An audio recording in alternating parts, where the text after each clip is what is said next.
Do you want to know something surprising? Over 70% of lottery winners end up broke in just a few years. Now, when you hear that statistic, it's really easy to think, yeah, but if I won the lottery, that wouldn't happen to me. But looking at the odds, it probably would. The fact that most people in America are living paycheck to paycheck, regardless of how much money they make, proves the point.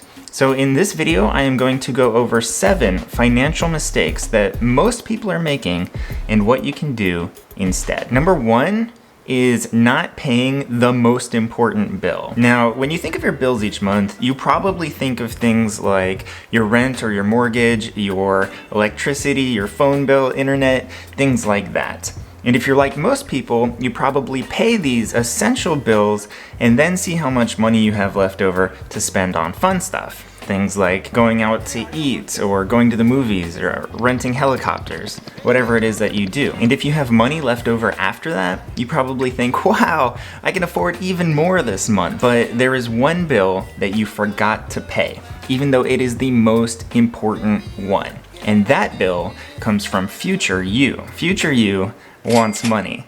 But the only way to get money from today you to future you is by saving and investing now. So stop treating it like an afterthought and start treating it like the most important bill and pay it before you pay for anything else. This is called paying yourself first. And it really should happen automatically. Don't let today you spend future you's money. If you have direct deposit, set it up so that a portion of your paycheck skips your bank account entirely and goes straight into a high yield savings account or investments. If you never see the money, you won't be able to spend it, and you'll be thanking yourself in the future when you have a pool filled with gold coins. Mistake number 2 is not having an emergency savings. There is a terrifying statistic out there that almost 50% of Americans don't have enough money to cover a $400 emergency in 2023. That number is up from last year, and the recession is not helping. But how can you be ready in case something bad happens, like losing your job or having an unexpected medical bill pop up? A good rule of thumb is to save enough money to cover 3 to 6 months of normal expenses. That way, if you get laid off or if your pet needs life-saving surgery, you won't have to go into debt in order to cover the sudden costs. 3 to 6 months of normal living expenses can sound like a lot, but you can save it a lot faster than you think. Treat it like the pay yourself first rule that we just talked about, and have a portion of each of your paychecks skip your bank account entirely and go straight into savings. And then never touch this savings account unless there is a real emergency that you can't avoid and that you can't afford any other way. Mistake number 3 is not understanding the 25x rule. The 25x rule is a simple but powerful concept that most people never learn. It essentially says that if you save up 25 times the cost of your current annual expenses, that you could quit your job today and live at your same comfort level for the rest of your life. I know that we just talked about how difficult it can be to even save 3 months worth of living expenses, so saving 25 times your annual cost of living can sound outrageous, but it's actually much more doable than you think due to the power of compound interest, which we will talk about very shortly. There is a whole movement around this concept called FIRE, which stands for Financial Independence, Retire Early. And the whole goal is to get to this number as quickly as possible so that you can gain complete freedom over how you spend your time. If you are interested in learning more and getting inspired, I highly recommend the book Playing with Fire by Scott Rickens, and I will leave a link to it in the description below. Mistake number 4 is using high interest debt. Using credit cards or personal loans might be super tempting, especially when payday is just around the corner, but taking on high interest debt is a terrible financial mistake. Every time you pay for something with credit and then make payments on it, you are no longer just paying for the cost of the item. You are paying for the cost of the item plus interest, and it can really add up. It can turn into a trap. And the more you owe, the higher the interest payments. And the higher the interest payments, the harder it is to pay back. To get out of this vicious cycle of debt, there are two methods that both work really well. One of them is called the debt avalanche, where you focus on paying off the highest interest debts that you have first, while making minimum payments on all of the other debts.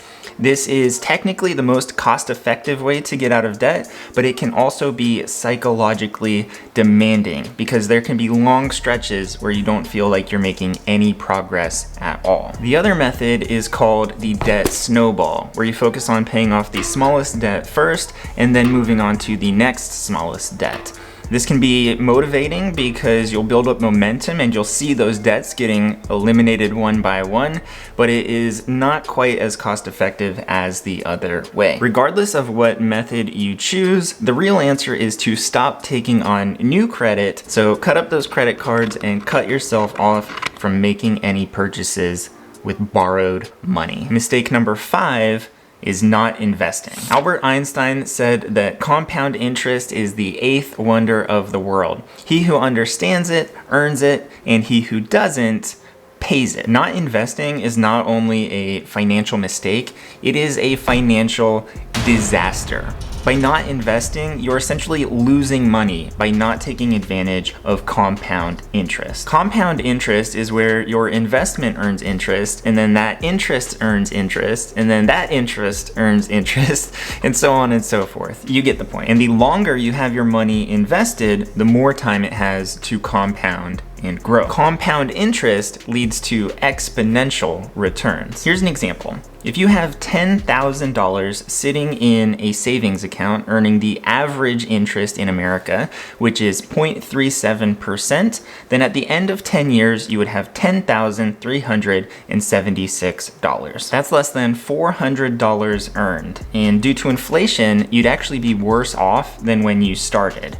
That $10,376 wouldn't even have the same purchasing power as the $10,000 does today. On the other hand, if you took that same $10,000 and put it in a diversified portfolio that earned an average of 7% each year, in 10 years, you'd have over $19,000.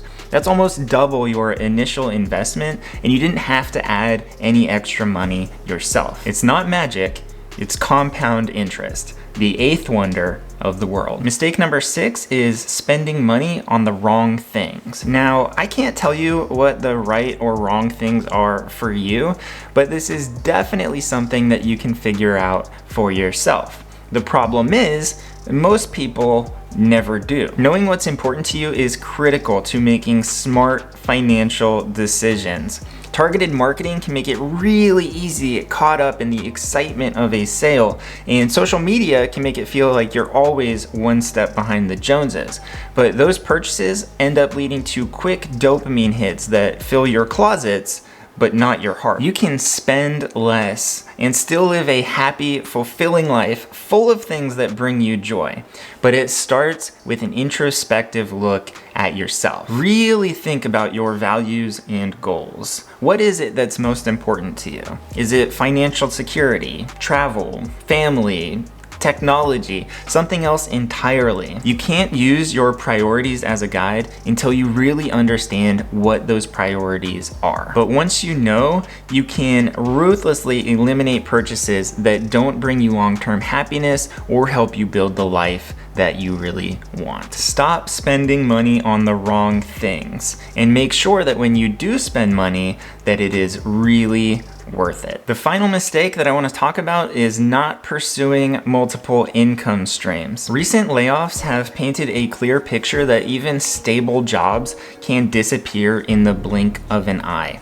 Record numbers of people have been laid off, and many of them are still struggling to get back to work. One of the biggest advantages to having multiple income streams is the ability to weather any financial storm. If one income stream dries up, you can rely on the others to stay afloat until you're able to get a new job or rebuild your business. Famous marketer and best-selling author Seth Godin said, "When exactly were we brainwashed into believing that the best way to make a living was by having a job?" Alternative income streams might take a lot of time and energy to set up, but once they're established, they can protect you in the event of a financial emergency. And they can also unlock the ability to become wildly rich without having to win the lottery. If you enjoyed this video and want to learn more about financial independence and intentional living, make sure to subscribe to the channel,